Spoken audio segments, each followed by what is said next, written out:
네, 안녕하세요. 815 모니터 오늘도 즐겁게 시작합니다. 오늘 시간에는요, 환율도 모르고 경제 공부할 뻔했다라는 책을 쓰신 이낙원 작가님을 모셨습니다. 이낙원 작가님에 대해서 소개를 잠깐 드리면 현직 NH농협은행에서 근무하고 계시는 외환 딜러시고요. 글로벌 통화 및 스왑, 옵션 등의 파생 상품을 거래하는 그런 분입니다. 안녕하세요. 네, 안녕하세요. 이낙원입니다. 네, 이 환율 이야기만 들어도 참 머리가 복잡해지는데 오늘 가지고 계신 그 환율과 관련된 아주 좀 풍부한 정보, 지식을 쉽게 좀 많이 설명을 해주시기를 부탁드릴게요. 네, 알겠습니다. 그럼 이제 바로 들어가겠습니다.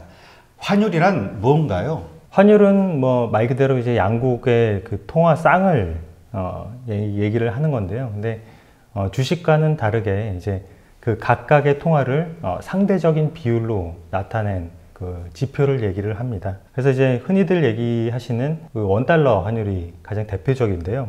사실 국제적으로 그 환율을 그 표기하고 읽는 방법은 통일되어 있습니다. 그리고 간단하고요.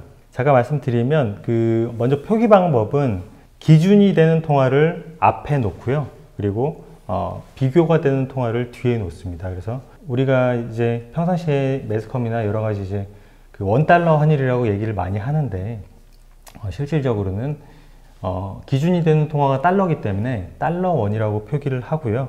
대부분의 나라에서 달러가 앞에 붙습니다. 그러니까 유로, 파운드, 호주 달러, 뉴질랜드 달러 이 정도만 빼고는 전부 다 달러가 앞에 붙는다고 보시면 될 것 같습니다. 아, 그렇군요. 근데 그 보니까 이종통화라는 용어가 있더라고요. 네. 예, 이종통화라는 건 뭘 얘기하는 거죠? 이종통화는 그 달러 원이 아닌 그 다른 대부분의 통화쌍을 얘기를 하는 건데요. 사전적으로 이제 검색해 보면 달러화와 대비되는 다른 통화 이렇게 나와 있지만 실무에서는 달러 원을 제외한 모든 통화를 전부 다 이종통화로 표현을 하고 있습니다. 가장 대표적인 게 뭐 N1 또는 뭐 달러 N, 유로 원 또는 유로 달러 이렇게 표현되는 달러가 아닌 통화들을 전부 다 이종통화로 이렇게 보시면 될 것 같습니다. 네. 그러면 이 환율이 이제 등락을 하지 않습니까? 네. 그 등락에 따라서 달라지는 경제의 그 변화는 어떤 것들이 있는 건가요? 사실 그 경제 변화를 세 가지 측면에서 이제 생각을 해볼 수 있겠는데요. 근데 첫 번째로 이제 개인이 있겠죠. 네. 근데 제가 이제 두 가지 케이스로 분할해서 한번 말씀을 드리겠습니다. 예를 들어서 환율이 높을 때 1,200원이라고 지금 환율을 가정을 해보고요. 그에 따른 높은 환율에서 경제 주체들에게 나타나는 경제 현상들을 보면요. 첫 번째로 이제 그 개인을 들 수가 있는데, 네. 개인들은 이제 그 여러 가지 이제 생필품들을 소비를 하지 않습니까? 근데 해외에서 이제 수입되는 그런 생필품들도 상당히 많게 되겠죠. 근데 그런 수입하는 생필품의 가격이 비싸지면서 소비가 줄어들게 되고 자기가 이제 가처분할 수 있는 소득이 상대적으로 좀 적어지게 됩니다. 이제 소비가 좀 둔화되는 그런 효과가 있고요. 그리고 기업 측면에서 본다면 그 환율이 높다는 거는 1달러의 원화 가치가 이제 낮다는 거거든요. 그러면 우리나라 같은 교육 국가에서는 가격 경쟁력이 있는 거잖아요. 전 세계 이제 그 글로벌 마켓에서. 그래서 기업들의 매출이 늘어나게 되고, 그리고 수출이 증가하고, 그리고 무역 수지가 또 개선이 되고요. 무역 수지가 만약 흑자인데 환율이 높을 때 이제 흑자폭이 더 커지지 않습니까? 근데 그 말은 우리나라로 이제 들어오는 달러가 그만큼 늘어나게 된다는 뜻이거든요. 그런 측면에서 보면 이제 환율이 높을 때 수출 기업들에 의해서 환율의 이제 하락 압력이 받을 수 있는 그런 여건이 될 수도 있고요. 그리고 다른 또 한 가지 측면에서 이제 금융 측면을 볼 수가 있는데, 우리나라에 이제 그 우리나라 자산들에 투자하는 그 외국 그 투자자들이 많지 않습니까? 그런 투자자들이 그 환율이 높은 상태에서 기업들의 매출이나 그 다음에 뭐 수출이 늘어나면 우리나라 이제 그 기업들의 지분, 그러니까 주식을 더 많이 사게 되겠죠. 그 이제 주식을 사려면 달러를 우리나라 외환시장에 팔고 그리고 원화를 사는 이런 거래가 이제 수반이 되는데, 그런 과정에서 이제 환율은 다시 하락할 수 있는 그런 여건이 됩니다. 그 첫 번째 케이스로 이제 환율이 높은 상태에서 경제에 미치는 영향들 잠깐 말씀을 드렸고요. 다음으로는 이제 환율이 낮았을 때 미치는 영향은 사실 상대적으로 좀 반대 개념이거든요. 환율이 1,000원일 때 가정을 한번 해보겠습니다. 환율이 1,000원일 때는 그 가게에 그 수입 생필품을 살 수 있는 가처분 소득이 늘어나겠죠. 그래서 소비가 증가할 수 있고요. 네, 그렇군요. 근데 그 환율에 대해서 좀 우리가 이야기하다 보면 잠깐 헷갈리는 부분이 어떤 거냐면 네. 왜 환율이 올랐다. 네. 그러면 예에서 1,200원이 1,300원이 됐어요. 예를 들어서 1,200원이 됐습니다. 1,000원에서. 네네. 그럼 1,200원이 되면 환율이 올랐다고 보통은 이야기를 하죠. 예. 근데 또 다른 면에서는 환율 가치가 원화 가치가 떨어졌다라는 네네. 이야기도 하거든요. 네, 그러니까 여기에서 떨어졌다 올라갔다 이게 가끔 헷갈리는 거예요. 예. 요거 좀 간단하게 한번 설명해 주시죠. 네. 그 사실 그 양국의 이제 비교 통화기 때문에 상대적인 이제 가치의 변화기 때문에 사실 표현하는 방법은 뭐 여러 가지가 있고요. 일반적으로 기축 통화가 글로벌 기축 통화가 달러기 때문에 환율이 올라갔다고 얘기를 하면 그 달러의 가치가 높아졌다. 그리고 원화의 가치가 낮아졌다. 이렇게 표현을 합니다. 네. 그래요. 그것 때문에 가끔 헷갈리더라고요. 네. 자, 그러면 이제 우리 경제의 기초 체력, 그 펀더멘털에 대해서 이제 보통 이야기 하지 않습니까? 네. 그 펀더멘털이 튼튼하다, 좀 약하다, 이걸 어떻게 할 수가 있죠?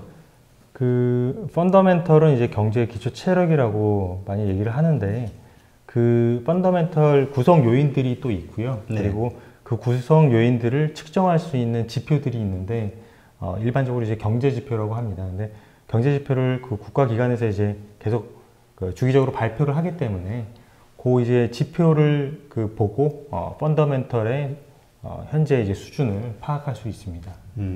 그럼 그 여러 가지 경제 지표들 가운데서 좀 제일 중요하게 보는 게 뭐가 있으세요? 즉, 그 이낙원 작가님이 보시는 건? 저뿐만 아니라 모든 사람들이 이제 공통일 것 같은데 그 경제 성장률과 그리고 물가고요. 그리고 한국은행도 이제 경제 성장과 물가를 그 정책의 목표로 삼고 있기 때문에 그 두 가지 지표가 가장 중요하다고 볼 수 있습니다. 그렇군요. 네. 그러면 만약에 물가가 올랐어요. 네. 경제 성장률은 뭐 좋고 물가가 오르면 네. 그거는 이제 좋은 지표로 보는 건가요? 성장이 그게 이제 또 목표치가 있는데요. 너무 빠른 물가 상승도 이제 좋지 않고 대부분의 국가에서는 이제 2%에서 3% 정도의 물가 성장을 아주 이상적으로 보고 있습니다. 네네.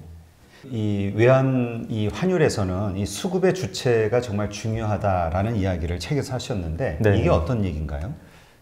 수급은 두 가지로 나눌 수 있는데요. 이제 실수급과 가수급이 있는데 그 실수급은 이제 모두들 아시는 뭐 기업이나 금융기관들의 이제 실제 이제 달러 수요와 공급을 얘기를 합니다. 근데 가수요는 말 그대로 이제 투기 세력이거든요.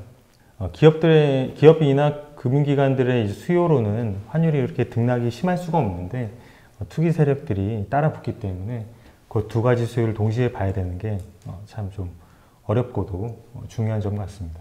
근데 이제 직접 우리 이낙원 작가님도 이제 거래를 하시지 않습니까? 딜링룸에서. 네네. 그러면 기업이나 금융기관이 아니고 투기 세력이라고 하면 그건 어느 걸 얘기하는 건가요? 어디를?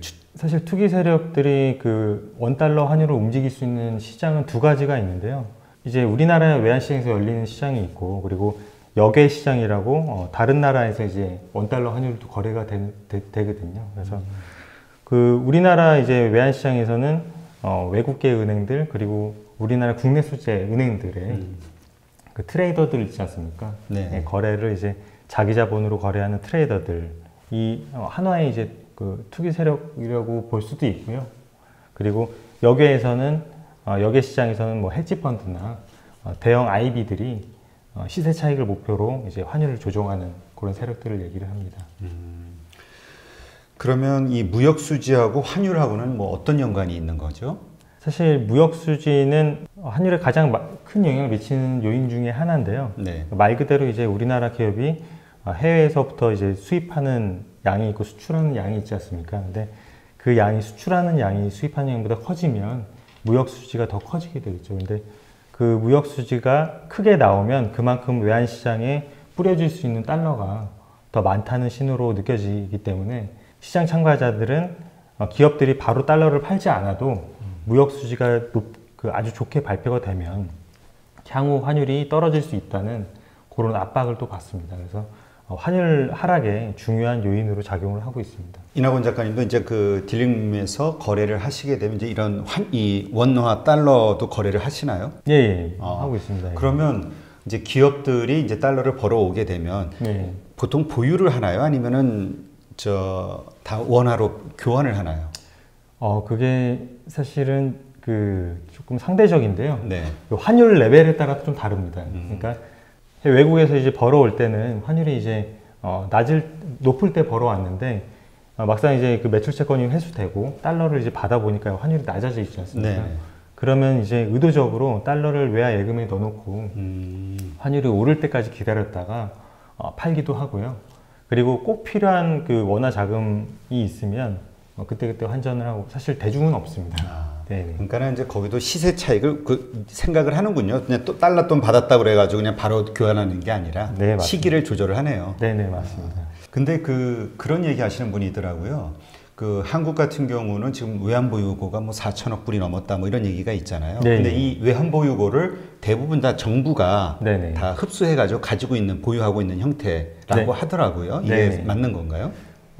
일단 한국은행의 이제 국제 수지표를 보면 지급 준비 계정이 따로 있거든요. 네네. 그래서 한국은행이 외환 시장에서 이제 뭐 외화를 조달해서 그걸 이제 뭐 채권이나 안전자산으로 이제 보유를 하고 있는 거고요.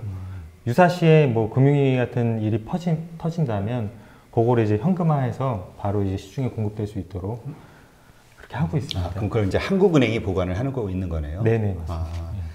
근데 이제 왜 이 질문을 드렸냐면은 이런 주제로 한번 이야기를 한 적이 있어요. 뭐냐면 네. 그 일본 같은 경우는 해외 자산이 많이 있지 않습니까? 네, 예. 그래서 이제 해외에 많은 자산을 보유하고 있다 보니까 예를 들어서 그 어떤 위기 상황이 터지면 예, 예.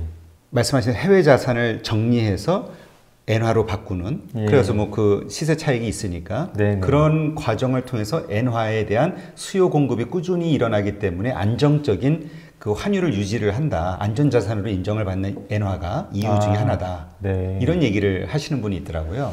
사실상 제가 알고 있는 거는 좀 다르고요. 물론 그 말도 일리가 있습니다. 근데 그 얘기보다는 그 안전자산으로 이제 구분될 수 있는 그 조건이 있는데 네. 거기에 이제 엔화가 부합을 하거든요. 물론 전부 다 모든 조건을 이제 부합을 하지 않지만 그 중에 이제 쉽게 설명을 드리면 그 일본의 경제 성장률이 뭐 이렇게 거의 제로에 가깝지 않습니까? 이렇게 크게 좋지 않은데 물가도 20년 동안 4%밖에 안 올랐거든요. 그러니까 엔화를 갖고 있어도 20년 동안 갖고 있어도 4%밖에 돈 가치가 하락하지 않는. 그래서 물가가 그만큼 이제 안정적이기 때문에, 아니 거의 제로에 가깝기 때문에 그 자산은 안전자산으로, 안전통화로 이렇게 구분이 되고, 물론 그 구분이 안전통화로 이제 구분이 되려면 그 나라가 아주 잘 살아야 되겠죠. 자, 그럼 이 해외 투자와 환율의 관계는 어떻게 되나요? 해외 투자도 이제 나눠서 볼 수 있는데요. 우리나라 이제 그 금융기관들이 해외에 이제 투자하는 경우도 있지 않습니까? 네, 그렇죠. 그리고 해외 이제 금융기관들이 우리나라 원화자산 또는 부동산에 투자하는 경우도 있는데, 2013년도를 기준으로 해서 우리나라에서 해외 자산을 매입하는 그 자금의 순유출이 되고 있습니다, 실제로. 그래서 쉽게 얘기하면 외국인들이 그 원화 자산을 사기 위해서 달러를 팔고 원화를 사지 않습니까? 그렇죠. 예, 요 이제 플로우가, 요 이제 거래가 외환 시장에 더 큰 영향을 미칩니다. 그러면 이제 말씀하신 대로 지금 이제 자본 수지 적자의 현상이 지금 네네. 이제 벌어지고 있잖아요. 한국 사람이든 기업이든 뭐 금융기관, 연금도 뭐 해외 투자를 많이 하고 있으니까 지금. 네, 맞습니다. 그 해외 투자를 하는 것 자체를 그 우리 국부가 이렇게 바깥으로 빠져나간다라고 볼 수가 있는 건가요? 아니면 해외 투자도 나라의 어떤 부를 늘리는 하나의 방법이라고 볼 수 있는 건가요? 저는 후자라고 생각을 하는데요. 국내로 이제 자금을 운용하기에는 자금의 운용처가 너무 없습니다. 우리나라는. 투자할 때가요? 네. 특히 이제 보험사나 이제 국민연금 같은 경우는 그 규모가 막대하지 않습니까? 네. 몇백 조 이렇게 될 텐데 그 자금을 운용하기에는 우리나라 이제 주식시장이나 채권이 이제 대표적일 텐데, 그리고 부동산 이 정도로 이제 꼽을 수 있는데 그 시장이 어느 하나가 무너지면 이제 포트폴리오가 이제 손실이 커질 수 있기 때문에 전 세계로 이제 다변화하는 게 오래 전부터 이제 추구되어 온 전 세계의 운용 철학이고요. 예, 그렇게 하는 게 맞다고 보고 있습니다. 그러면 해외 투자를 우리가 많이 한다고 했을 때 그로 인해서 환율이 뭐 급락을 한다든지 오른다든지 하는 그 해외 투자가 최근과 같은 이제 미중 무역 그 전쟁 같은 그런 사태가 있으면 그 외국인들이 자금을 급격하게 빼갈 수 있는 그 리스크 요인이 되지 않습니까? 네네. 그래서 뭐 아직까지는 그 자금 유출이 되고 있지는 않은데 우리나라는 그 자본시장이 아주 규제가 적고 그리고 외국인들이 이탈할 수 있는 최적의 그런 요건을 갖추고 있기 때문에 그런 점은 이제 금융시장의 불안 요인으로 작용을 하겠죠. 한국에 투자한 해외 투자자들의 자본. 네네. 근데 만약에 그러한 이 해외 투자자들이 한국의 그 어떤 자산을 처분하면서 달러를 회수해가는 그런 네. 상황이 생겼을 때, 네. 그러니까 막 그 원화 가치가 떨어지는 거죠. 그리고 뭐 1,200원, 1,300원에서 올라가는 거고. 맞습니다. 그런 상황이 됐을 때 만약에 해외 자산을 가지고 우리가 많이 가지고 있다고 하면 네네. 그 자산들을 처분해서 들여오려는, 왜냐면 지금 환율이 올랐으니까 이때 시세 차익을, 환 차익을 얻으려는 세력도 있지 않겠어요? 아, 예, 있습니다. 예. 예. 그런 것들이 이렇게 상쇄시켜주는 역할을 하지 않느냐라는 이야기를 하시는 분이 있거든요. 아, 근데 실제적으로 실무에서는 그렇게 되진 않습니다. 아, 그래요? 예. 이제 해외 투자는 해외 투자대로 또 이제 목적과 이제 그 자금 스케줄이 있기 때문에 그대로 운용을 하고요. 피치 못하게 뭐 이렇게 자금이 긴급하게 필요하면 해외 자산을 처분하는 경우도 있지만 실제로 그렇게 되지는 않습니다. 네, 그렇군요. 자, 그러면 글로벌 펀드들이 있잖아요. 네네. 이 글로벌 펀드가 가지고 있는 영향력은 어떻습니까? 사실 그 이따금씩 이제 펀드가 그 이제 움직이면 네. 환율 시장에 이제 막대한 영향을 끼치긴 하는데요. 사실 빈도수는 뭐 1, 2년에 한 번, 2, 3년에 한 번 정도로 아주 적습니다. 그래서 뭐 예를 들면 뭐 템플턴 같은 그 대형 이제 채권형 펀드 회사라든지 뭐 다른 그 비슷한 이제 그런 회사들이 있는데 그런 그 채권 펀드들이 이제 한국 자산을 보유하고 있는 규모가 뭐 작게는 한 20억 불, 그리고 많게는 한 100억 불 이상 되거든요. 맞네요. 네. 근데 이제 2016년도에도 한번 그 템플턴에서 18조 정도를 외환시장에 이제 팔고 나간 적이 있거든요. 아, 그래요? 예, 그렇게 됐을 때는 이제 환율이 한 50원 정도 막 급등락을 할 수 있습니다. 우리가 자산이 몇천억 불이라고 하는데도 뭐 좀 약하네요. 그런 면에서. 예. 그러니까 이제 시장의 그 실수급과 가수급에서 그 가수급의 심리를 흔들 수 있는 요인으로 작용을 하거든요. 템플턴 자금이 뭐 규모는 크지 않지만 이걸 일시에 뿌려버리면 시장이 충격을 받기 때문에 그럴 수 있다는 이제 불안감이 커지는 거죠. 그래서 어떤 분이 그런 이야기를 하시더라고요. 한국은 헤지펀드들, 그 투기 세력 있잖아요. 네네. 헤지펀드들이 공격하기 쉬운 어떤 여러 가지 약점들을 가지고 있다. 네, 맞습니다. 주로 어떤 것들이 그렇게 취약해요? 우리 이 외환시장이? 외환시장에서는 사실 우리나라 외환시장이 열리는 9시부터 3시 반까지 열리는 네. 그 서울 외환시장에서의 이제 환율 등락은 사실은 그렇게 크지는 않거든요. 근데 전 세계 이제 금융시장이 24시간 돌아가지 않습니까? 네, 네. 우리나라 금융시장이 끝나고 그리고 유럽 쪽이 열리고요. 그리고 뉴욕 쪽이 열리는데 이제 런던 금융시장과 뉴욕 금융시장이 열리는 뭐 5시부터 한 12시 사이 그 정도에도 이제 역외 시장에서 달러원이 거래되고 있기 때문에 그때 이제 헤지펀드나 아니면 여러 가지 투기 세력들의 공격을 이제 받습니다. 그래서 그 환율이 크게 막 등락을 하는 거는 전부 다 이제 역외 시장에서의 등락이 거의 대부분인 것 같습니다. 아, 그럼 그 역외 시장에서 만약에 급등을 했어요. 네. 그러면 다음에 이제 우리 정규 서울시장이 열리잖아요. 네네. 그럼 그 시세를 그대로 반영이 돼서 시작이 되는 건가요? 네, 맞습니다. 아, 전날 종가, 한국 서울시장에서의 종가에서 시작을 하는 게 아니라, 예. 그러니까 전 세계에서 어쨌든 그 바로 전 단계, 그러니까 계속 그 시세가 이어지면서 계속 거래가 되는 거네요, 24시간. 네, 맞습니다. 정확하게는 한 23시간 30분 정도 그래요? 이제 거래가 되지만 예, 마지막 이제 거래됐던 NDFC 시세가 이제 당일날 시가로 시작하는 경우가 많습니다. 그러니까 역외 시장에서 그렇게 등락이 심하다는 거는 서울시장 같은 경우는 우리 정부 당국자들이든 뭐든 이렇게 이제 대응을 하는데 네네. 이제 그때는 대응하지 않고 정말 순수하게 시장에서 자체적으로 돌아가기 때문에 그런 건가요? 맞습니다. 아, 역외 시장이라는 게 그런 거군요. 네네. 그 글로벌 금융시장의 심리라고 네네. 이제 표현을 하셨는데 이게 먼저 무엇이고 네. 이걸 어떻게 파악할 수 있을까요?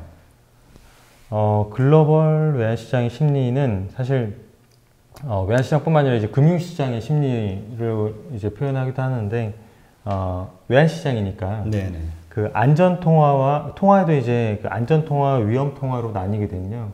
그 돈은 다 이제 안전하다고 생각을 할 수 있지만 네. 그 앞서 말씀하셨듯이 이제 달러라든지 아니면 엔화가 안전통화로 구분이 됩니다. 그래서 시장이 불안하고 뭐 미중 무역 마찰이 이렇게 심화가 된다든가 하는 시장에서는 그런 통화들이 강세로 갈 거고요. 그 외에 그 위험자산 그 통화들, 우리나라 통화나 뭐 위안화라든지 유로화라든지 이런 통화들은 이제 약세로 갈 겁니다. 그 이제 해당 통화를 그 보는 방법 이외에는 뭐 여러 가지 다른 그 위험자산들, 뭐 주식이나 또는 그 원자재 같은 이제 동향 같은 것도 같이 보는데요. 예를 들어서 안전 통화가 강세로 가고 있고, 그리고 원화나 유로화가 같은 이제 위험 통화들이 약세로 가고 있고, 주식이 하락하고 또 원자재 가격도 같이 하락하게 되면 그 시장은 누가 봐도 이제 그 글로벌 안전자산 리스크 오프 국면이거든요. 예, 그래서 그런 이제 심리를 파악할 때는 여러 가지 지표를 사실 동시에 봐야 됩니다. 네. 그 지표들에는 어떤 것들이 있을까요? 좀 전에 말씀드렸던 여러 가지 통화나 주식, 그 글로벌 주식 시장, 그리고 아시아 그 주식 시장이 열릴 그 시간에는 사실 글로벌 심리가 이렇게 위축이면 다 같이 약세로 가거든요. 이렇게 어떤 국가는 뭐 이렇게 좋고 어떤 국가는 나쁘고 이렇게 혼재되어 있는 경우는 많지는 않고요. 동시에 움직이기 때문에 그런 여러 가지 지표들을 보고 주식 시장이나 통화를 보고 이제 판단을 합니다. 그러면 이 한 나라의 어떤 주식 시세라든가 네. 그다음에 채권, 원자재 이런 것들의 가격이 환율에 영향을 미치나요? 사실 연관성이 있을 때도 있고요. 그리고 없을 때도 있는데 이제 일반적으로 보면 주식과 그리고 환율은 역의 상관관계를 갖고 있고요. 그러니까 주식이 좋을 때는 외국인들이 그 주식을 살 가능성이 높지 않습니까? 그렇죠. 그 살려면 이제 원화를 사고 달러를 이제 팔아야 되니까 그렇죠. 이제 환율의 하락 압력으로 작용을 해서 이제 역의 상관관계를 갖게 되는 거고요. 그리고 사실 채권은 큰 관계가 없습니다. 예, 뭐 어떻게 보면 이제 금리랑 환율이랑 밀접한 연관이 있어 보이지만 실질적으로 이제 그 외국인들은 그 채권을 팔았다고 해서 그걸 바로 한시에 이제 던지지는 않거든요. 그래서 외환시장에 미치는 영향은 아주 크지는 않다. 예, 이렇게 보시면 될 것 같습니다. 네, 그렇군요. 자, 그다음에 이제 중앙은행의 통화 정책 네. 이것이 이제 환율에 어떤 영향을 미치는가라는 질문이 생기거든요. 네. 사실 중앙은행은 어떻게 보면 그 외환시장을 좌지우지할 수 있는 예, 그냥 거의 엄청난 그 큰 손이다 이렇게 표현할 수가 있는데요.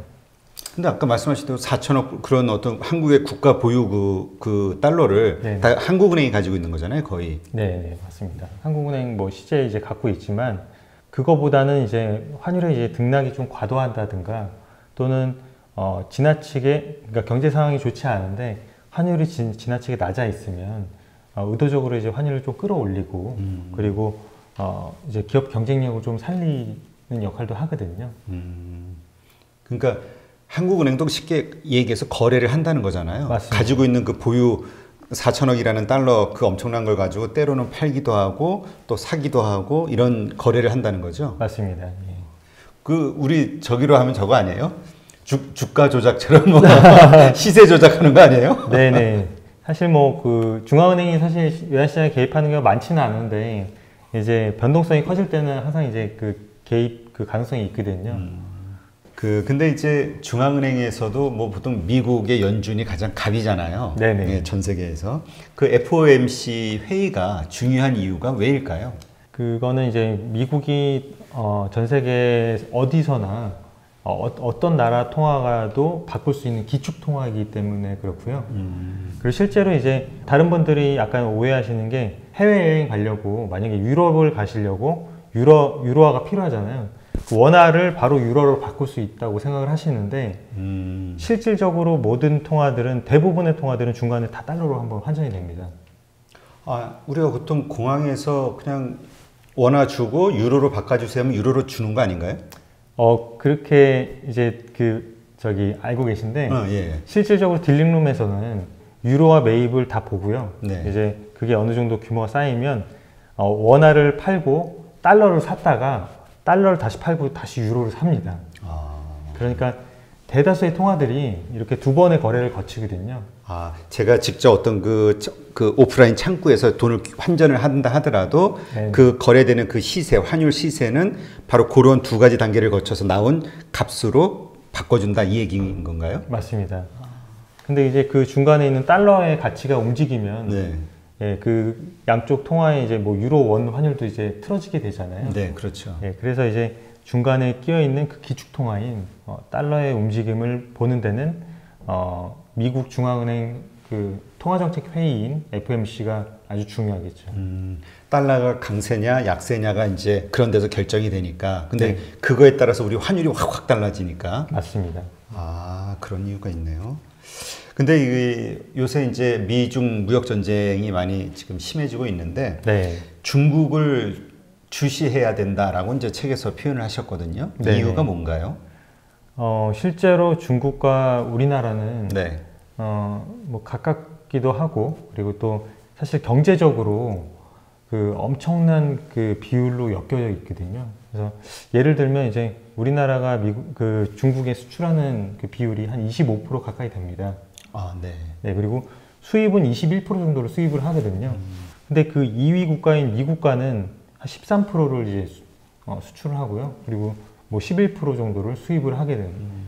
근데 우리나라가 뭐 일본도 그렇고 다 한 자릿수인데 그 중국이 만약에 어려워져서 수출을 안 하잖아요. 수입을 안 하잖아요. 그렇죠. 네, 그러면 우리나라 이제 직격탄으로 돌아오기 때문에 우리나라 경제 흐름도 중요하지만 이제 중국 경제 흐름도 아주 중요하고요. 그리고 중국의 위안화 흐름도 아주 그 원화와 유사하게 움직입니다, 실제로. 아, 그래요? 네네. 그러면 지금 뭐 미중 무역 전쟁으로 그 위안화가 그 마지노선처럼 여겨지던 7위안대를 막 돌파하고 막 이랬었잖아요. 네, 맞습니다. 그랬을 때 한국도 그러면 우리가 그때 막 200원 돌파하고 막 이런 얘기 있었잖아요. 예, 250원, 300원 가냐 걱정 많이 하던 때가 겹치나요? 네, 정확합니다. 예. 아, 사실 저희도 실무에서 딜링룸에서도 그 올해는 그 미중 무역 전쟁이 그 가장 큰 화두기 때문에 그 실제 그 달러 위안 환율과 달러 원 환율을 오버랩해서 그 보고 있거든요. 그래서 위안화가 만약에 떨어지면 그 원화도 같이 떨어지고요. 그렇게 이제 보고 있기 때문에 뭐 아주 중요한 관계에 있습니다. 그러면 뭐 이렇게 그 합리적인 데이터를 통한 어떤 그 정보와 네. 또 본인만의 그 딜러로서의 감 이런 것들이 합쳐져서 이제 보통 이렇게 거래를 하시잖아요. 네네. 중국 위안화가 앞으로 어떻게 될 것 같습니까? 그러니까 포지션이 어떠세요? 중국 위안화에 대한. 조금 장기적으로 보면 숏 포지션이고요. 그러니까 그 위안화 강세 베팅을 하고 싶은데요. 그 이유는 이미 지금 7위안 그 넘어서기 힘든 7위안에 올라왔지만 최근에 이제 그 미중 무역 합의가 10월 달에 스몰 딜이 있었고 네. 그리고 11월 달에 이제 그 농산물이라든지 그 이제 환율을 의도적으로 이제 조정하는 그런 거에 대해서 이제 합의가 될 것 같거든요. 아, 그래요? 예, 그러면 이제 그 7위안을 깨고 다시 내려올 수 있기 때문에 예, 그리고 달러 원도 같이 빠지겠죠. 그러면. 예, 그래서 저는 좀 빠지는 쪽으로 보고 있습니다. 그러면 그에 따라서 한국 원화도 이게 떨어지겠네요. 예, 예. 거의 차트가 제가 그 보여드리고 싶은데 거의 똑같이 이렇게 움직이거든요. 아, 그래요? 여기 보시면 2019년도 그 달러 위안 환율과 그리고 달러 원 환율을 오버랩한 겁니다. 까만색이 이제 달러 원이고요. 네. 그리고 이 빨간색이 달러 위안인데 둘 다 이제 기준 통화는 달러죠. 네. 그래서 그 움직이는 걸 보면 거의 상관관계가 엄청 높은 거를 아실 수가 있습니다. 그렇군요. 그래서 이제 우리가 중국을 무시할 수 없다는 게 우리가 너무나 경제적으로 많이 얽혀 있기 때문에 네네. 예, 환율서부터 뭐 경제 여러 분야가 그렇겠네요. 네, 맞습니다. 네. 자, 그러면 이제 또 한국은 이제 가지고 있는 약점 중에 하나가 이제 북한발 지정 리스크가 있지 않습니까? 지정학적 리스크가. 네네. 이거에 대한 그 뭐라 그럴까요? 부정적인 영향이 그렇게 큰가요? 그 실제 그 시장에서, 외환 시장에서.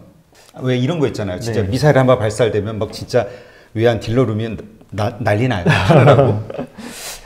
사실은 뭐 그렇지는 않고요. 아. 예, 물론 문의 전화는 많이 오지만 실질적으로 결론적으로 말씀드리면 북한 지정학적 리스크가 환율을 끌어올릴 수는 있는데 아주 짧은 기간만 끌어올리고요. 그리고 다시 제자리로 갑니다. 거의 대부분. 그 짧은 기간이라는 거는 어느 정도의 기간을 얘기하시는 거예요? 시간을? 거의 대다수가 일주일 이내로. 일주일. 예. 그래서 환율이 순간적으로 팍 이렇게 올라가면 그때 팔아야 됩니다. 그때. 예, 매도 타이밍이라고 보시면 됩니다. 예, 바로 이제 다시 그 과거 경험상 다시 내려올 거니까. 네네. 예, 이 외환 당국과 정부에서 이제 외환 시장 개입을 하잖아요. 아까 잠깐 이야기 나눈 것처럼. 네네. 그에 따른 어떤 그 정말 영향력이 아주 큰가요? 예, 실로 막대하다고 볼 수 있는데요. 근데 외환 시장에 이제 당국이 한국은행이나 기재부가 이제 개입하는 거는 빈번하진 않고요. 시장에 과도하게 한쪽으로 쏠리거나 이제 정부가 생각한 그 위아래 이제 등락 폭을 벗어났을 때 그럴 때는 조금씩 이렇게 개입을 합니다. 근데 그거를 벗어나고도 더 투기 세력들이 끌어올리거나 또 더 내리면 그때는 시장에 아주 큰 개입을 단행을 하거든요. 그래서 투기 세력이 아예 의지를 꺾어버리는 그런 개입을 하기도 합니다. 예를 들어서 왜 그런 거 있잖아요. 당국에서도 뭐 비쌀 때 쫙 팔아가지고 내리고 네네. 내렸을 때 다시 사고 네네. 그러면 거기서 또 한 차익이 나오지 않나요? 맞습니다. 그럼 외환 당국도 그런 실질적인 거래를 통해서 차익을 얻어요? 엄청나게 없습니다. 예, 실질적으로 뭐 당국이 개입하는 명분은 환율이 지나치게 하락했을 때 사서 이제 하단을 맞고요. 지나치게 높으면 이제 팔기 때문에 당국이 움직이면 거의 이익이 난다고 보시면 됩니다. 네. 그러면 그 정부에서 이 외환 당국에서 가지고 있는 하단과 상단의 그 포지션이 어떻게 돼요? 금액이? 액수가 그때 좀 다르긴 한데 제가 이 차트를 하나 갖고 왔거든요. 여기 보시면 이 원의 크기가 큰 거는 고강도 개입입니다. 이제 시장에서 보통 뭐 하루에 한 7, 80억 불 거래가 되는데요. 근데 이렇게 고강도 개입이 나올 때는 10억 불 이상 또는 어쩔 때는 20억 불 이상 팔기도 하고요. 거의 막 15% 이상 막 던지네요. 네. 그러니까 뭐 개입하는 그 창구 은행들이 있는데 거기다가 직접 전화를 해서 몇억 불씩 막 이렇게 던져버립니다. 실제로. 그래서 환율이 이렇게 지나치게 급등을 했을 때 1277원, 1200원 이렇게 위로 이렇게 급격하게 올라갈 때는 항상 고강도 개입을 해왔고요. 지나치게 빠졌을 때도 고강도 개입을 했었고, 물론 이제 이렇게 조금씩 이제 변동폭이 좀 클 때도 소규모 개입을 몇억 불씩 이렇게 합니다. 그 정부에서 외환 당국에서 가지고 있는 그 하단에 그 지키고자 하는 그 원화 액수 금액이 어느 정도예요? 그 환율? 네, 환율로. 그 사실 정부에 따라 다 틀리고요. 그리고 요즘은 사실은 거의 개입을 안 합니다.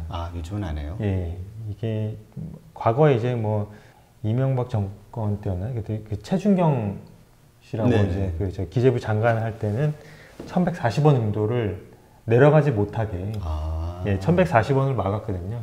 그래서 각 정부에서 이제 당국자에 따라서 좀 다릅니다. 지금은 좀 이렇게 자유롭게 시장에 맡기는 편인가 보죠? 예, 요즘에는 거의 개입은 잘 안 나옵니다. 자, 그러면 이제 그 우리가 환율의 어떤 향방을 읽을 때 차트를 상당히 중요하게 여긴다라는 이야기를 하시는데 이게 우리가 주식 거래에서 보는 그런 차트와 같은 건가요? 예, 뭐 거의 동일하다고 보시면 되고요. 왜 중요한 거죠? 전 세계 이제 모든 트레이더들이 있지 않습니까? 네네. 그 나라마다 이제 발표되는 재료들도 있고 지표들도 있는데 이 모든 지표들을 그 딜러나 이제 거래자가 추적하기로는 다 보기로는 거의 불가능하잖아요. 근데 그런 모든 그 재료들이 차트 안에 다 반영이 돼 있거든요. 아, 그래요? 네. 그래서 다른 재료들을 못 보더라도 차트는 모든 재료를 다 흡수하고 있기 때문에 철저하게 이제 차트를 먼저 봐야 됩니다, 사실은. 예. 그러면 그 차트를 보는 법을 좀 한번 알려주시면, 네. 뭐 일단 차트에는 우리 주식 거래에서도 있지만 뭐 추세선이나 지지저항선, 이동평균선 이런 것들이 있잖아요. 네네. 이걸 어떻게 외환에서는 이해하고 받아야 되나요? 활용을 해야 되나요? 사실 뭐 주식과 그렇게 크게 다르지는 않습니다. 뭐 지표들 이동평균선 그리고 다른 이제 보조 지표들 다 거의 다 동일한데요. 근데 환율은 이제 추세가 아주 강한 상품이거든요. 추세라는 거는 중앙은행의 이제 통화 정책에 따라서 이제 그 양적 완화를 만약에 한다면 이제 환율이 계속 하락하게 될 거고요. 뭐 추세가 이제 아주 강한 상품이기 때문에 일단은 추세선이 가장 중요하고요. 아, 추세선. 네, 제가 추세선을 네. 차트로 실제로 갖고 왔습니다. 그래서 환율이 올라갈 때는 이제 하단을 네. 이렇게 이제 그 이어서 이제 추세선을 이렇게 만드는데요. 네. 예, 보시면 이게 그 장기 추세 2015, 16년까지 이어진 추세선을 이제 하향 돌파할 때 네. 있거든요. 이렇게 될 때는 아주 주의를 해야 됩니다. 그때 환율이 설령 1,200원 위라고 하더라도 추세가 깨졌기 때문에 추가 하락의 가능성이 있거든요. 이 추세선 다음으로는 이제 근데 여기서 하락의 가능성이 있다라는 얘기는 1,200원, 1,300원 계속 이렇게 갈 수 있다는 얘기인가요? 아니면 1,200원, 1,100원, 1,000원 이런 식으로 간다는 얘기인가요? 아, 그 후자입니다. 그러니까 1,200원에 있다가 그 추세선을 깨고 내려왔으니까 더 밑으로. 그 얘기는 원화의 가치가 높아진다는 얘기나요? 네, 맞습니다. 예. 그리고 추세선 다음으로 이제 볼 수 있는 게 지지선인데요. 네. 예, 지지선은 똑같이 이제 환율이 등락할 때 이제 하단을 이렇게 이어서 이렇게 잡습니다. 그래서 보통 이제 지지선은 이제 이게 하단을 3개를 이어서 제가 만들었는데요. 네. 요거를 만약에 깨고 내려가면 과거에 1,150원 정도가 계속 지켜졌었거든요. 네네. 한 차례, 두 차례, 세 차례나 지켜졌는데 그게 요번에 깨고 내려갔다는 소리니까 요때는 사람들이 다 예상을 못 하거든요. 분명히 지켜질 거라고 생각했는데 깨지니까 네. 너도 나도 팔게 됩니다. 투매가 일어나는 거예요. 네, 그래서 환율은 이때 얼마 안 가서 이제 1,008원까지 빠지게 됐죠. 네, 뭐 또 다른 차트가 있나요? 네, 그 하락 추세에서 예. 아까 거는 상승 추세선이고. 맞습니다. 네. 하락 추세에서는 이제 그 상단을 이어서 이렇게 추세선을 만드는데요. 네. 예, 추세가 이제 장기로 이렇게 한 2년 동안 이어지다가 이때 이제 그 추세선을 깨고 이렇게 환율이 올라갔지 않습니까? 네네. 이때는 한 요 정도 선까지 올라왔으면 사실은 추세가 깨졌다고 봐야 되거든요. 그래서 이때는 급등세가 나올 수 있죠. 그래서 이때는 환율이 한 100원 이상 이렇게 올라간 케이스고요. 그러면 이제 이러한 차트들을 보시면서 네. 그 사고 팔고 매매 어떤 그 타이밍을 아니면 금액을 결정을 하시는 건가요? 네, 맞습니다. 그 실무에서 이제 추세선 그리고 지지선 이런 그 저항선 같은 그런 선과 동시에 이제 이동평균선도 유의 깊게 보는 이제 지표인데요. 네. 사실 다른 많은 보조 지표가 있지만 시장 심리를 가장 저는 그 이동평균선이 가장 잘 표현하고 있다고 보고 있습니다.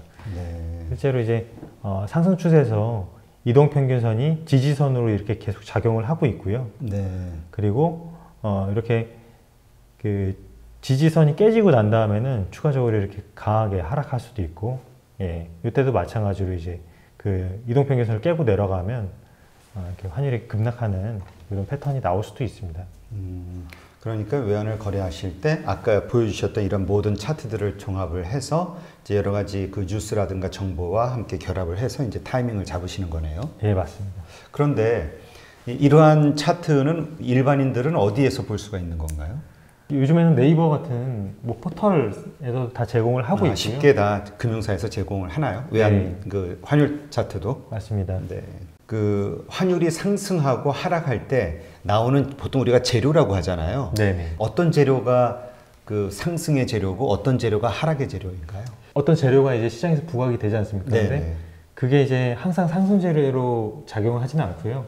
때로는 이제 상승과 하락 재료로 이제 막 그 성격을 바꾸기도 하는데 상승과 하락 재료로 나누기보다는 가장 중요한 재료를 제가 한번 말씀을 드려보겠습니다. 아, 예. 여러 가지 이제 사회 경제적인 지표들, 뭐 펀더멘털을 구성하는 경제 지표들도 발표가 되고 중앙은행의 뭐 통화정책이나 아니면 뭐 정치적인 이슈도 발표되지 않습니까? 네, 네. 그래서 너무 많은 정보가 있는데 그 중에서 가장 중요한 것은 단연코 중앙은행의 통화정책입니다. 아, 중앙은행이. 네. 네. 그 통화의 총량을 이제 그 컨트롤할 수 있기 때문에 환율의 장기 추세를 그 통화정책으로 중앙은행이 만들거든요. 그래서 아까 말씀드렸다시피 뭐 FMC라든지 그런 이제 중앙은행 통화정책의 흐름을 먼저 봐야 되겠고요. 그 다음에 중요한 거는 그 통화정책 자체가 펀더멘털을 그 베이스로 해서 진행이 되기 때문에 움직이기 때문에 그 펀더멘털 구성 요인들, 그 재료들, 경제 지표라든지 이런 거를 좀 중점적으로 보셔야 될 것 같습니다. 네. 그럼 예를 들어서 한은행, 우리 이제 뭐 FOMC도 그렇지만 네. 한국은행에서 금리를 낮췄어요. 네네. 얼마 전에 낮췄죠. 네. 그 낮춘다는 뉴스가 발표가 딱 되면은 환율은 어떻게 움직이나요? 일반적으로는 금리를 낮추면 그 원화 가치가 이제 하락하게 되지 않습니까? 네. 시중에 돈이 많이 풀리면서. 아, 네. 그러면서 환율이 올라가야지 정상인데요. 사실 그 한은이 금리를 내리기 전에 시장이 이제 시그널을 주고 내리지 않습니까? 그 금통위원들 중에서 일부의 소수 위원들이 금리 인하해야 된다고 이제 주장을 했고요. 그리고 그 이제 다음 금통에서 내렸기 때문에 사실 요번에 금리 인하를 하고 난 다음에는 환율이 그렇게 크게 하락은 하지 않았고요. 잠깐 하락했다 다시 올랐습니다. 아, 그래요. 예. 선반영됐기 때문에. 그러면 또 예를 들어서 우리가 이제 무역 수지가 이번에 뭐 연속 뭐 몇 개월째 적자 났다고 얘기하지 않습니까? 하락 추세였고. 네네. 이런 뉴스가 나오면 어떻게 되나요? 환율은? 무역 수지가 안 좋아지면 사실은 그만큼 외환시장에 그 뿌려질 수 있는 달러가 적어진다는 뜻이니까 단기적으로는 크게 이제 그 반응하지 않아도 장기적으로는 환율 상승의 요인으로 작용을 하거든요. 예, 그만큼 이제 시장에 유입되는 달러가 적어진다는 뜻이니까. 그러면 또 예를 들어서 이런 사회적인 문제가 네네. 발생이 됐어요. 예를 들면은 그 요새 무슨 뭐 촛불 집회니 뭐 광화문 집회니 해가지고 막 집회들이 열리지 않습니까? 네네. 정치적 목적에. 네네. 이러한 집회들이 대규모로 열리는 어떤 현상들이 발생이 되면은 이것도 환율에 어떤 뭐 영향을 끼치나요? 예, 원화 약세 요인으로 역시 작용을 합니다. 그러니까 뭔가 시끄러운 이슈가 생기면은 원화는 떨어진다라고 봐야 되나요? 예, 예.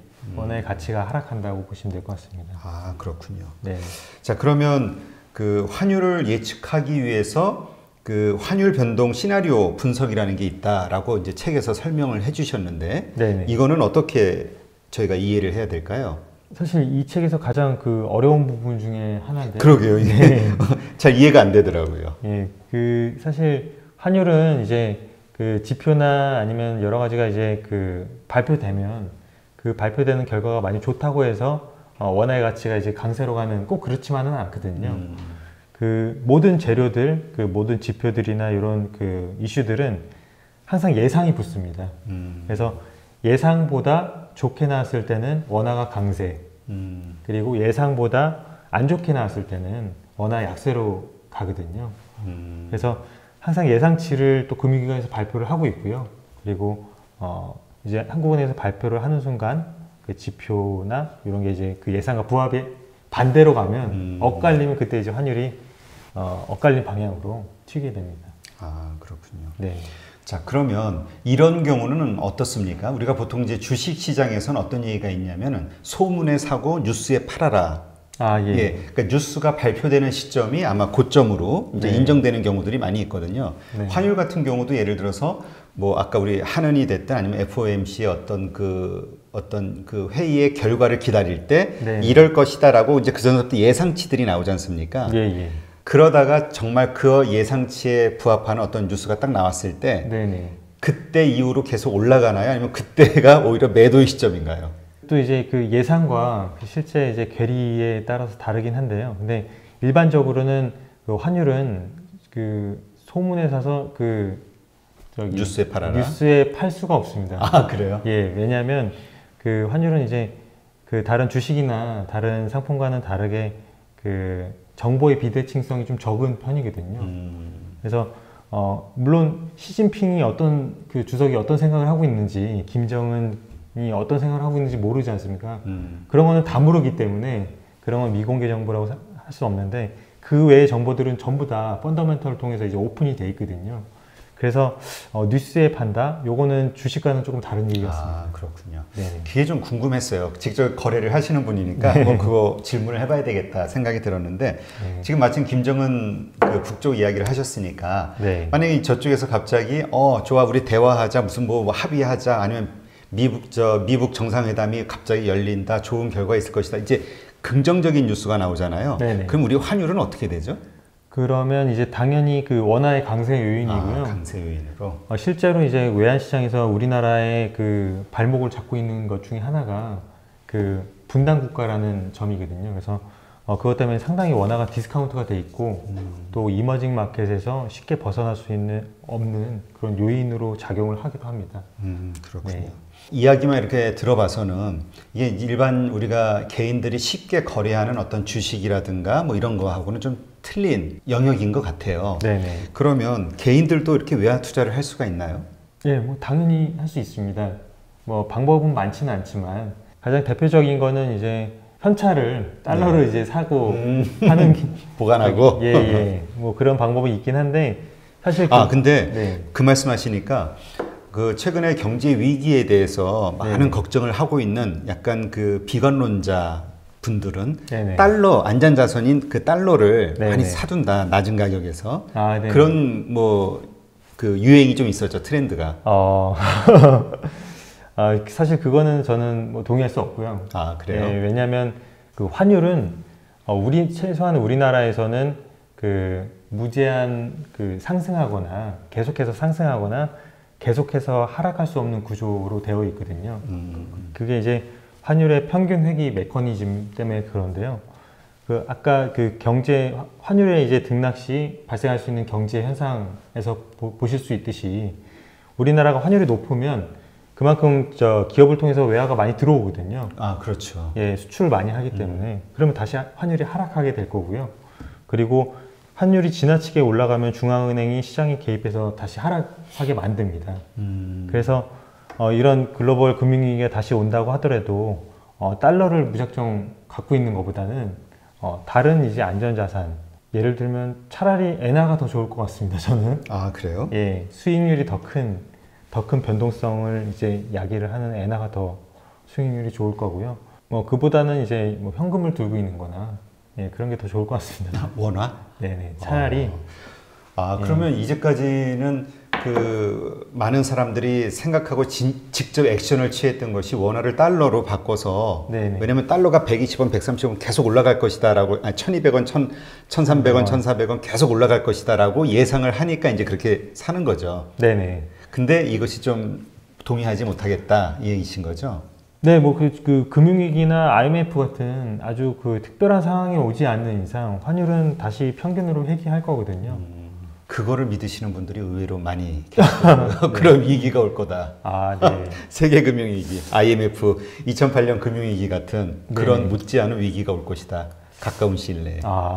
그러면 저 같으면 그 원화를 보유하고 있다가 네. 집값이 폭락하면 집을 사겠습니다. 차라리 부동산을. 예. 그렇군요. 지금 그 외화 투자를 만약에 하시는 분이라면 네. 이거는 언제 사고 언제 팔아야 됩니까? 예를 들면 이거죠. 주식 같은 경우는 우리가 가치주를 찾아서 뭐 5년이든 10년이든 뭐 오랫동안 장기 보유를 해서 네. 가치를 최대한 극대화시켜라 뭐 이런 투자법도 있고 한데 네네. 이거는 느낌에는 뭐 금방 사고 팔고 단타 위주여야 될 것 같다는 느낌이 갑자기 들어가지고 근데 사실은 네. 단타로 하면 거의 돈을 벌기 힘들고요. 네. 그 단타로 이제 트레이딩 거래하는 방법은 이제 뭐 단타로 하는 경우도 있고 네. 그리고 뭐 일주에서 뭐 수주 동안에 이런 스윙 트레이딩 같은 그리고 뭐 초장기로 투자하는, 장기로 이제 투자하는 방법도 있는데, 단타로 거래하는 거는 사실 주식과 별반 다를 바가 없습니다. 그러니까 미공개 정보가 어떻게 환율이 왜 움직이는지 실시간으로 파악이 어렵잖아요. 네. 그 약간의 이제 그 투기라고 볼 수 있고요. 만약에 투자를 하신다면 제가 아까 말씀드렸던 그 환율의 평균 회귀성을 이용해서 지금 10년 평균이 1120원 정도거든요. 아, 한국의 원화가요? 예. 달러원 환율이 10년 초장기 평균이 1120원이기 때문에 1120원 플러스 100원 위로 올라가면 그 환율이 하락하는데 베팅하는 상품이 또 따로 있습니다. 아, 그래요? 네. 아, 그러니까 직접 이 달러를 사고 팔고만 하는 게 아니라 그와 관련 어떤 무슨 그 선물 거래 이런 상품이 또 따로 있나 보죠? 예. 뭐 요즘에는 ETF 같은 상품이 가장 일반적이고요. 이제 환율 하락에 베팅할 수 있도록 주식처럼 한 주씩 거래가 되기 때문에 한 10,000원 정도밖에 안 합니다. 그래서 환율이 1220원까지 급격하게 튀었으면 ETF를 사는 거죠. 그러면 그거는 이제 무슨 뭐 증권 거래소나 이런 데 있는 건가요? 그런 ETF 거래할 수 있는 건가요? 아, 네, 맞습니다. 또 주식처럼 똑같이.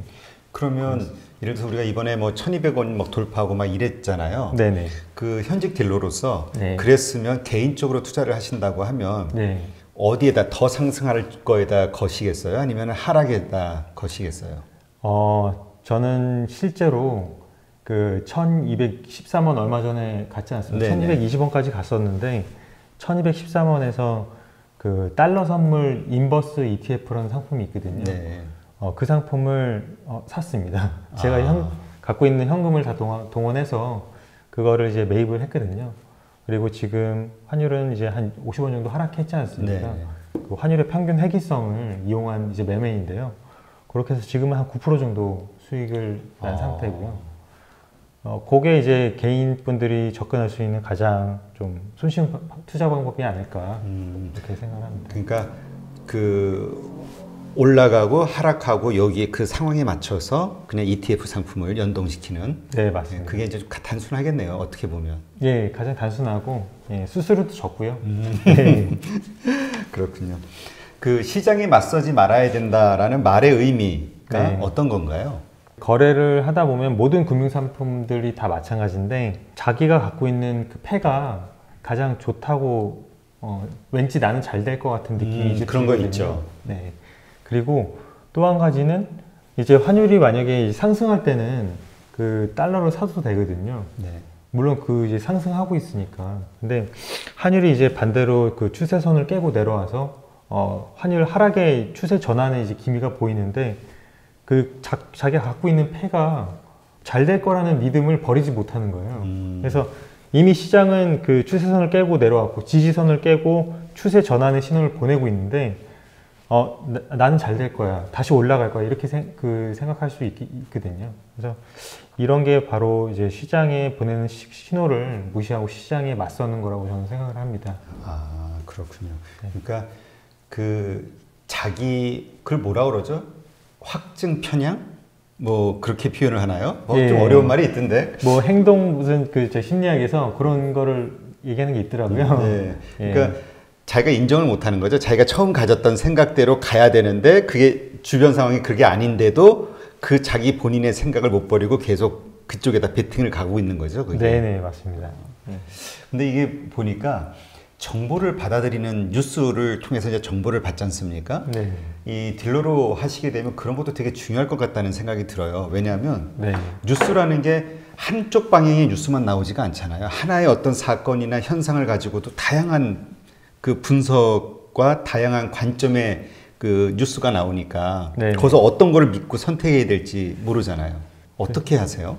실제로는 제가 이제 다 그런 지표들을 일일이 찾아볼 수 없기 때문에 그 시장에 이제 애널리스트나 아니면 이코노미스트 분들이 써놓은 리포트를 이제 보고 이제 그 방향을 잡는데요. 근데 좀 보다 보면 사실은 좀 오래 보다 보면 그 지표들을 해석하는 게 약간 좀 편향이 있는지 중립적으로 이제 해석을 했는지 약간 보일 때가 있습니다. 그래서 그게 이제 감이라고도 하고 그리고 뭐 제 나름의 이제 노하우 같기도 한데요. 그렇게 이제 보통 거래를 하고 있고요.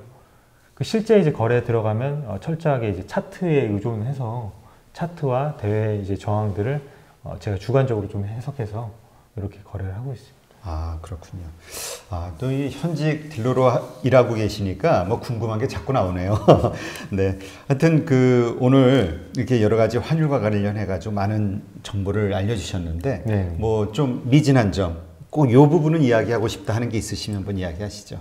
주식 하시는 분들은 사실 주식이 그 경제를 가장 잘 투영하고 있다고 이렇게 말씀을 하시거든요. 그렇죠. 그리고 또 채권 하시는 분들은 채권이 경제를 가장 쉽게 볼 수 있는 방법이다.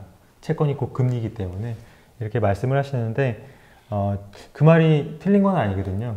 근데 제가 드리고 싶은 말씀은 환율은 그 모든 이제 양국이나 글로벌 경제 글로벌 통화를 볼 때는 글로벌 경제가 어떻게 돌아가는지를 다 봐야 되거든요. 네. 그래서 세계 경제를 가장 손쉽게 파악할 수 있는 방법이 저는 환율이라고 생각을 합니다. 그래서 처음에는 좀 이해가 안 가시고 그다음에 좀 어려우실 수도 있는데 꾸준히 관심을 가지고 아마 보시면 세계 경기를 파악하는 데는 환율이 가장 적합하지 않을까 예, 이렇게 생각을 합니다. 아, 그 말씀 나오셨으니까 네. 그럼 그 환율에 대해서 좀 더 친밀해지고 공부를 좀 하기 위해서는 네. 어떤 뉴스 혹은 어떤 그 공부를 해야 됩니까? 어떻게? 그 환율의 변동 요인들 같은 거를 이제 정부 기관들이 매일 또는 이제 주기적으로 한 달에 한 번씩이나 이렇게 그 홈페이지에 다 올려놓거든요. 그 한국은행 홈페이지예요? 네, 한국은행 홈페이지에도 있고요. 뭐 금융감독원이나 이 두 가지 이제 홈페이지에 가장 대표적으로 많이 올려놓고 있습니다. 또는 이제 각 은행들이 출자해서 만든 국제금융센터라는 데도 있고요. 그런데 보면 환율의 등락이 왜 뭐 어떤 요인 때문에 움직였는지 다 이제 리포트로 아주 중립적으로 써서 올려놓고 있습니다. 그래서 저는 그 리포트를 좀 주기적으로 읽으시는 거를 추천을 드리고요. 예. 아, 그렇군요. 예, 한번 이제 저도 자주 한국은행 홈페이지를 한번 좀 들어가 봐야 되겠습니다. 네, 오늘 좋은 정보 이렇게 알려주셔서 정말 감사합니다. 아, 네, 고맙습니다. 네, 수고하셨습니다. 고맙습니다.